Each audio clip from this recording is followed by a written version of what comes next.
So excited to be joined with Chris Buck from the Chris Buck Band, man. How are you doing? Great, man. I'm happy to be back. Yeah. It's been a little while since we've seen you. Some big things have been happening. Life's been a little crazy the last year or so, eh? Yeah, we've, getting the, I guess our first CCMA, so our Canadian Country Music Award nomination for Video of the Year with Kira was pretty cool, to say the least. Really grateful for that. And we've just, I'm actually moving down to Nashville on April 1st. I have my rent officially paid. A lot of people don't know that, so I'm going down there. I'll be writing some songs, and I'm looking forward just to be around the best in the biz, yeah. A lot of Canadians down in Nashville, so I'm sure there's going to be a lot of people that you probably relate with and know, eh? Yeah, well, off air, I'll fill you in on who I'm staying with down there, but I don't know if I'm gonna do it online right now. But maybe we can break the news. But yeah, there's so much talent down there. Tabe's down there writing songs, and Danik from Emerson Drive, and Derek Rattan. So we got some good Canadian talent down in Nashville. Has it always been a dream to go down there and be a part of that scene? I would say yes. You never know when the timing's right because you get so busy up in Canada. I kind of felt at this point in my career I want to keep progressing and becoming a better songwriter, and I have to go where the songwriters are to learn. And so it's almost like going to school down there and learning to keep writing, keep getting better. Yeah. Is it intimidating a little bit because you think you kind of have an idea of what you're doing, and then you get down around those folks and they teach you a whole new way? Is it a little bit intimidating? It is, yeah. It's kind of funny. It's kind of like a doctor's or a dentist office where you make an appointment. So I usually have like 2 songwrites a day. So I'll do a songwrite from like 10 to 12, and then I'll do one from like 4 to 6. And they literally bang out songs within 2 hours. And I'm a very slow, progressive songwriter where I like to dwell on it for a couple weeks and then go back to it. Down there, it's not like that. It's like, let's go, boy. Let's get these songs out, so it gets the wheels turning, yeah. Has it changed how you view writing songs, like for you personally? Yeah, absolutely. Everyone's got their own style, but it's such a cool energy being in a room with these guys, and everyone's kind of shooting ideas off each other. And some people you click with, I should say, and some people you don't. And sometimes you go into a write with a songwriter who's an amateur, and you write a great song. And sometimes you go in a room with a phenomenal songwriter and you're like, wow, we just wrote a really bad song today. So you just never know, what's going to happen. Is it tough to kind of give up your ideas a little bit when it comes to writing with somebody else? That's a great question. I'm pretty open-minded. I don't like to think my idea is always the best when I go in there. I kind of just like to take it all in. So I'm totally open when I'm writing with writers. I kind of just like all the ideas, even if they're bad ideas, just shoot them out there. You never know, right? Yeah, because I guess it's one of those things. It's like throwing spaghetti at the wall. You never really know what sticks until... I need to do that now that you said that. Let's see if it sticks. You know what? It does. When it's cooked, it sticks. Oh, there you go. Learned that yesterday. The hard way. Talking with Chris Buck from the Chris Buck Band. Touring, you're going across Canada to promote the new single. Mm-hmm. What's it been like? Have you ever been out to the East Coast before? I know you're a West Coast boy. Yeah, we have. It was my 3rd time out on the East Coast. They still have about 14 feet snowbanks in Fredericton, New Brunswick, folks. So it was a little bit different coming from the West Coast out there, but the journey's been great, and it's always such a good experience. You get to see, what a beautiful country we live in.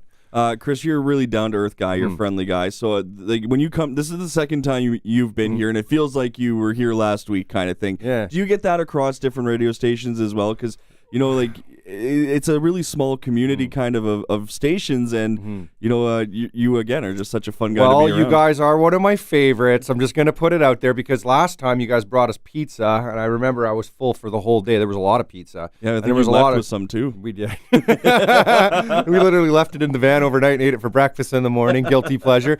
I even saw the video up online on that with Ryan and I, and it was just great meeting a lot of the locals, and we appreciate you guys spinning our music that we hopefully come back here and do some shows real shortly. Yeah, that would be great because it makes such an impact, right? Yeah. And those, you played for a lot of people, but those intimate shows where it's 30, 50, 100 people, does it bring just a different level of connection to you? It does. I actually get more nervous. Like when I'm in front of a bigger crowd, it just looks like a bunch of bumblebees and the lights are in your eyes and you're like, whatever. But when there's a few people and they're kind of just staring up at you, you're like, I better hit this note because they will all notice at the same time, and I will all notice that they noticed. So, yeah, it'll be a little nerve-wracking. Talking about the last time you were here, you look fantastic. You've been working out, and you've really been taking care of yourself lately. I've been trying, man. I've had I've been in, I don't know, I must have like a target on my back. I've been in like 3 major car accidents. Like the first one was, I had to learn how to use my legs again. Like it's been an ongoing struggle. Anyone that's been in an accident, it can take a while, with the physiotherapy and then, getting back. Like I was a hockey player growing up and then not being able to play hockey for a few years. So I appreciate you saying that. Makes me feel good. But yeah, I've been trying. I've just been every day doing a little more, and kind of pushing the body to another level. Yeah. When was the first accident? That was probably about 8 years ago. I was actually living in Australia for a while down there. My friend found out his dad was Australian randomly, so we're like, let's go stay with your dad in Australia. So went down there, came back, and within a week I got in an accident. But I kind of see it as a blessing, the fact that it gave me an opportunity to be a songwriter, because I was at home for a year. I wasn't working. I was just sitting there. I had my guitar. I feel if that accident happened, I probably wouldn't be a songwriter today, because I'd be still working a job trying to figure out the music thing. So, or in Australia doing God knows what. Yeah. So on the mental battle side of it, because anybody who's ever suffered a long-term injury knows it's probably harder mentally to recover than it is physically. So really, you delving into your music helped you get through that. Yes, absolutely. Songwriting and just performing is, it's my outlet. It's what I love to do, and I get to travel with this young man beside me and my good friend Ryan, and we get to sing songs for people. It's cool. Artists, whether it's athletes, artists, they need a little adversity to get through. Do you view that injury as kind of, I got through this, I got through the other two, I can get through somebody saying no to me here, or I can get through this or that? Well, the thing about the music industry is, especially early on, you gotta like be prepared for the word no. No happens a lot. You hear no so much, and if you can't get used to hearing the word no, you're not gonna last very long in the music industry. So I take no, as you said, motivation. It's like, okay, no, all right, well, I'm going to go do better, so you can say yes. And then now you're at the point where I think you're beyond no. I think everybody's coming up to you now, and now it kind of changes where you have to start saying no, because you have, you got family and you got time where you need to yourself. That's a weird switch when it becomes you saying no. Yeah. Yeah, totally. It's changed a little bit, but I feel like I put more pressure on myself now too, because I have people that comment all the time on the album, and they love the music, and I feel like I always have to do better almost for them. Like I'm like, okay, I'm going to keep improving and write better songs, so I feel like there's actually more pressure now, because it's like I'm not like this underdog guy where I'm trying to squeak in. Now I'm like, I got to keep the consistency in putting out good products so they enjoy it. Yeah. Well, you look at the old stuff that you've put out, and they've been hits, and they've caught on, and people really resonate with it. You mentioned about the pressure. Is that in your mind when you're writing too? Yes. Sometimes like, all right, today we're gonna write a #1 hit. No, we're not. It's sometimes the funniest thing, like the new song "Spin on It." I was just sitting on the couch watching Netflix with my girlfriend, and sometimes people get in relationships and they get comfortable and they don't go out and do things. So I was like, let's put a little spin on it. And I was like, wait a second, that's kind of a cool song title. So eventually I interpret the dancing too. So basically you're taking your partner out dancing for the night rather than, just the same old thing going on every day. Go do something, have some fun with her kind of thing, right? So it's kind of the idea behind that song. So the inspiration for you can kind of come out of anywhere, and it's almost how, like, that is such a used phrase. Yeah. Like a different spin. Put a little spin on it, see what happens. So, and then obviously, spinning your partner around. So it just kind of came together, and we waited a little bit longer to get the single out. Just the fact that we felt it was more of a spring summer kind of sounding song. It's got a little bit of a Bob Marley bass line to it. So I just feel like kind of time it a little bit so when the snow is a little bit melted. Right? It's going to be one of those songs of the summer. The intro lick. It's just going to make you smile a little bit, right? A little bit, yeah, I hope so. It's a great tune. You know what? We're going to hear it right now on Country 107. Chris Buck Band, Spin on It. Yeah. Chris, can we get you to intro it as well? This is our new single called Spin on It, and we are the Chris Buck Band. Wow. I guess we'll see it in the video, but the lights went out and off as soon as he started talking, and I don't think he hit it. Chris Buck Band. No, only once. All right. I still got some questions if you still have time. Yeah, sure. Okay, Chris, I want to continue on with songwriting because I'm a big fan of that song you did with Kira Isabella. Yeah. And when you have a hit song like that, do you think about starting to write duets more, or did you really want to just make an individual track? Yeah, that wasn't supposed to be a duet at all. I wrote that for my girlfriend about 3 years ago, and as kind of just like, I'm gonna be a good boyfriend today and write my girlfriend a song. I thought it was a little bit cheesy, to be honest, when I first wrote it, and then after a while, everyone's like, "It's a pretty cool tune, man." And then I was like listening to Kid Rock and Sheryl Crow, that Picture duet they have, and I was like, lyrically, this could actually work with a girl. And at the time, both of us having a connection with Sony, I was like, I sent it off, and she was like, "I want to sing on that." So she actually sang it in Toronto, and I sang it in Vancouver. So we weren't even together when we sang it, which is kind of bizarre. A lot of people don't know that about the song. And then first time I actually sang it with her was on the Old Dominion tour she was on in Ontario. And so I was just like, "Hi, I guess we're singing tonight. We're on the same song." And it's kind of weird how it all, technology today, you don't do things everywhere, yeah. And now let's keep talking about Spin on It, because it is your new baby. Do you get nervous when you release new music? Oh, I think always you kind of do. I'm kind of at a point now, though, where I'm just, I work my butt off and I send it out there, and if people love it, that's fantastic. If they don't, then maybe I'll get them on the next one, kind of thing. But yeah, I always get a little bit nervous, but I'm pretty comfortable now where I'm just like, as long as I'm like, yeah, it's, I'm happy with it. I feel like I did the best I could on that song and just put it out to the universe, right? So is that really what it's all about? Is that that you need to feel comfortable with what you're singing, with what you're putting out there, with what you're representing? Yeah, yeah, definitely. But like my radio promoter, I send him songs all the time, and I send him songs that I think are phenomenal, and he's just like, "Dude, it's not very good, and that's not going to work at radio." I'm like, "Really? All right, well, I'm going to go back and write another one." And then sometimes he hears one, like, he usually picks the single for me almost, but I trust him because he's the one who's dealing with radio all day. I'm not. I'm just out there writing songs. So I usually will give him like, 8 to 10 songs before and be like, which one do you think out of these 10? And I narrow it down to these 10, and he'll just say, "I like that one." And then that's kind of how it goes. Yeah. What do you think about radio nowadays? There are some very unique tracks out there on country radio. Yeah.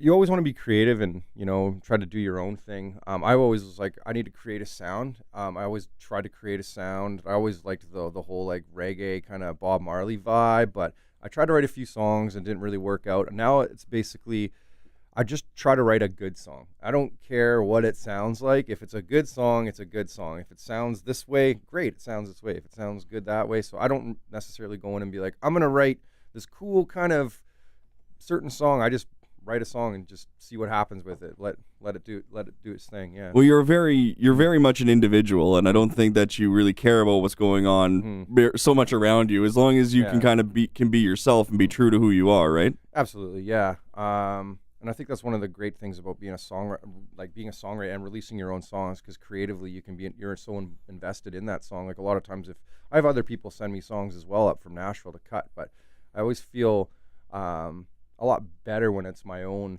thoughts on the piece of paper, if that makes any sense. It's like, this is my thinking, like it just makes such a huge difference for me. Yeah. Chris, it's not all glamour. There is a lot of legwork that goes into it, and doing radio tours are tough. And you actually, where were you on Monday? We were in Halifax. We drove the Maritimes in 2 days, flew from Halifax to Ottawa, drove Ontario in 3 or 4 days. Flew into Winnipeg last night. Where are we, man? What's going on here? That's insane, though, if you think about the schedule. And the time change. And the time change. Even That's just an why hour. I'm late this morning. Jeez. But do you guys get any downtime to enjoy the cities or the different provinces? On the weekend, we do. I grew up in northern Ontario. My uncle actually owns a sugar bush, so he produces maple syrup. So on the weekend, we got to go into the sugar shack, and the syrup's just starting to come out. So we had some maple syrup, and we had pancakes, and we had maple syrup in our coffee, and we had it pretty much with everything, and it was fantastic. Yeah. I'm just thinking about the Wedding Crashers scene where Vin Diesel wants to put a little bit in his hair when he's had a rough day. Yeah. Obviously, you and the band have been close for a while, but do these trips kind of make you and Ryan in particular a little bit closer? Yeah. Yeah, like I was saying the other day, you really need to get along. When you're in a van for 9 hours a day and you're flying, and you really need a person with a calm demeanor. If you get someone whose personality fluctuates, not the greatest on these type of trips. So That's why I take this guy on the trip with me. We get along great. And are you even keeled, or are you the one that kind of fluctuates at times? I think we're both pretty chill dudes, actually. Like, yeah, we're both pretty chill. We don't really, yeah. Does the driver get to choose the radio station or the music that's playing, or is it always Ryan pretty much controls it because I'm doing most of the driving. The only time he drives is when my head nods a little bit to the right or left. So yeah. Then it's a quick change. Yeah. Is there like a must stop at when you guys are doing the roadies? Like, is there a specific fast food place? I don't know if you eat fast food anymore, but well, we hit Tim Hortons up a lot. I guess that's a Canadian thing because Ryan likes his coffee. I'm kind of sick of Subway salads. No offense to any Subway people out there, but when you have them like 4 days in a row, 5 days in a row of their salads, you get a home cooked meal and it's a beautiful thing. Speaking of home cooked meal, it's Good Friday and the Easter weekend coming up. Are you going to be home at all for that? I'm not. I'm going to be, I think, in Grand Prairie, Alberta for that one. I'm gone for a while, but yeah, I'll be making calls to the family that day for sure. Yeah. Well, I guess people don't really realize that. Again, you probably miss out on a lot of special moments and a lot of holidays being on the road. What's it like for you to be away on an Easter weekend?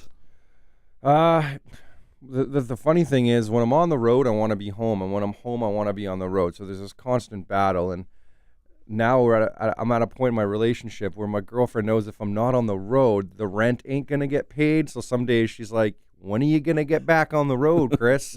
I'm like, "Soon, don't worry, soon." So it's kind of like this battle back and forth, but it's what I chose to do, right? So, do you have any family traditions that you would do for an Easter weekend? Well, we used to do the whole Easter egg thing back in the day when I was a lot younger. I usually go to church on Sunday, so I'll do that over Easter. So, but maybe I'll be doing it in Grand Prairie.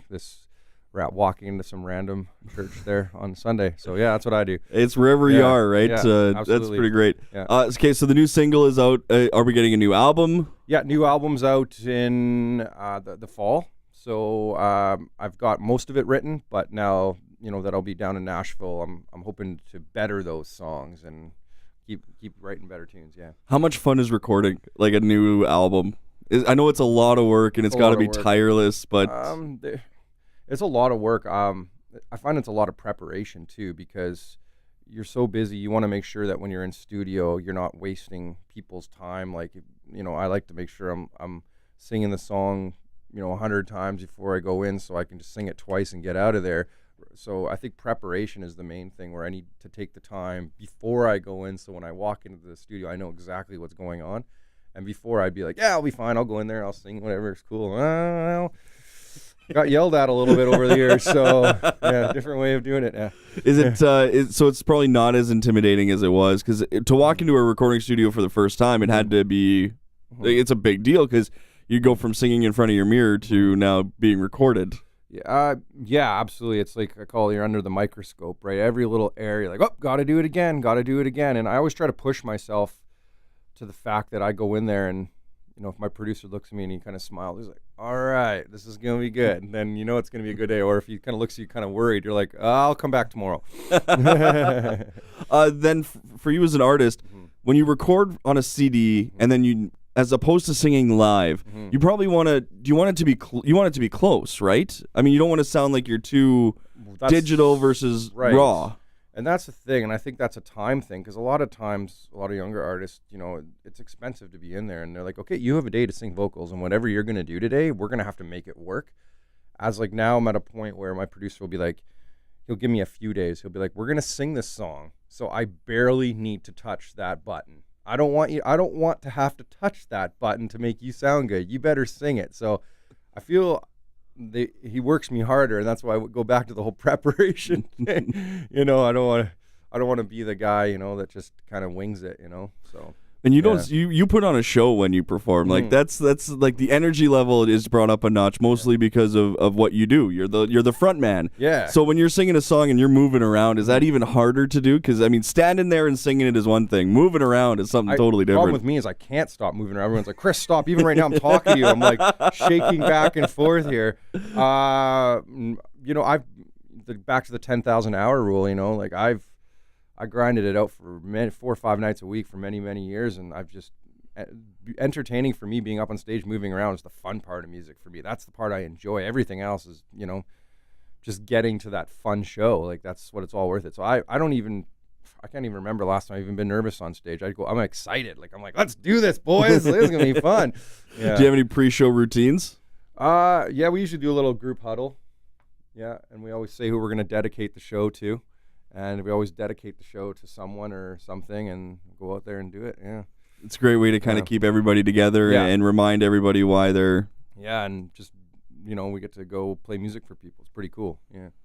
Okay, so the new album's coming out in the fall. Which song are you most looking forward to everybody hearing? Well, of course, the new single, Spin on It. I think all of them. I'm just, whenever you're done a whole album, and it's important to me that you don't skip songs. Like, if you can listen to our album and just listen to them, that means you got a good album. Because, I even remember when I was a little kid, you'd hear a couple cool songs and be like, wow, that song's bad, bad, bad, bad. Okay, that song's cool. So I try to avoid that. I try to just make it every song you can, listen to. And then so you're going to Nashville for a couple months and then touring perhaps? Well, yeah, this summer is going to be This summer's going to be busy. I'm just thinking about it, yeah. Your eyes kind of glazed over a little there for a moment. Yeah, so we're going to be all around Canada. We got Boots and Hearts, which is the big one in Ontario. That is a huge thing to be a part of. That's had to be pretty exciting when that kind of comes through. That's like my old kind of area I grew up in, so I got friends and family coming out, and apparently I'm getting over, 100,000 people or something at that thing. I don't even know what it is now. It's just insane. So, we're excited to get there for sure. Is there anything else you want to add before we... Yeah, if you guys just, want to drop us a line. We're doing actually a story on our Instagram where you can see our whole journey on our Instagram. We're on there and Facebook. If you guys want to say you heard us here, that'd be great. We'd love to follow you back if you follow us. Yeah. Social media is such a big thing now for artists, right? Because you can kind of bring people right into your lives a little bit. There's got to be a balance, though. Is it tough to balance that? Yeah, I was actually talking with Ryan about that the other day. Sometimes you're on your phone, you're like, geez, so a lot of times now I try to turn my phone off at 8 o'clock. I'm just like, off. I don't care. And then, so you can have your own time in the morning. You turn it on, and it goes crazy in the morning. But hey, it gives you a little time to relax. Yeah, it's the moment you turn it on and it does nothing that you need to worry, right? No mess. What's going on? Yeah. Okay, so how do you relax it? Like, let's say it's 8 o'clock tonight. It's a Tuesday. You'll probably be in Winnipeg or moving somewhere. I don't know. We'll be in Regina, I think, by tonight. Yeah. Holy cow. Okay, so 8 o'clock Regina tonight. How do you unwind? I don't know. Watching sports. You're obviously not watching the Canucks because that would make you very stressed out. Yeah. Well, hey, the tickets are cheap this year, let me tell you. But yeah, I don't know. Just if there's a chance to get sleep, we sleep. Just, it's like, even if it's 7 or going to bed, I don't care. Got to get rest up. So, yeah. All right, one more time. Tell us how fans can follow you on social medias. Yeah, Instagram, Facebook, Twitter, chrisbuckband.com. Check us out. We got all the live shows are starting to go up for the summer, so if you guys want to watch us, and I hope you guys enjoy the new single. Yeah, me and Ryan are going to do our single, That's When You Know, and I'm going to try to do my best Kira Isabella impression here, so don't laugh too much. Let's see how this goes. True story right here.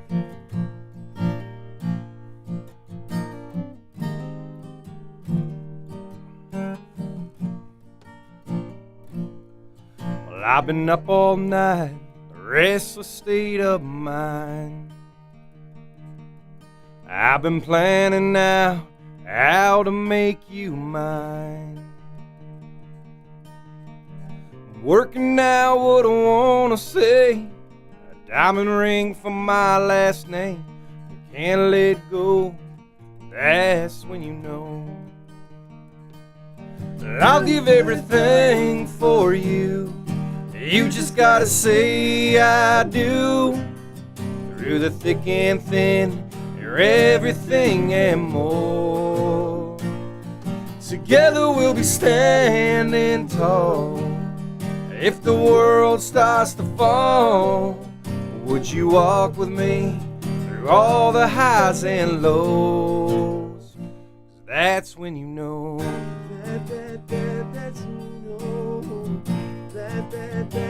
That's when you know. All right, here we go. Let's try this out. We were laughing at nothing, just wasting time. I don't know about that. Holding hands, slow dancing through the boardwalk light. Dark side on bended knee, your tear-filled eyes looking back at me. When you see your future lighting up your soul, I'll give everything for you. You just gotta say I do. Through the thick and thin, you're everything and more. Together we'll be standing tall. If the world starts to fall, would you walk with me through all the highs and lows? That's when you know.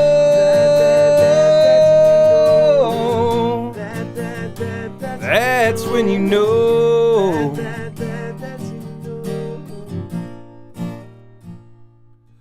Well, I've been up all night, a restless state of mind. And with a love this strong, you can't say goodbye. I'll give everything for you. You just gotta say I do. Through the thick and thin, you're everything and more. Together we'll be standing tall.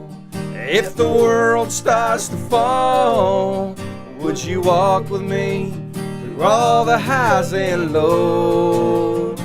That's when you know.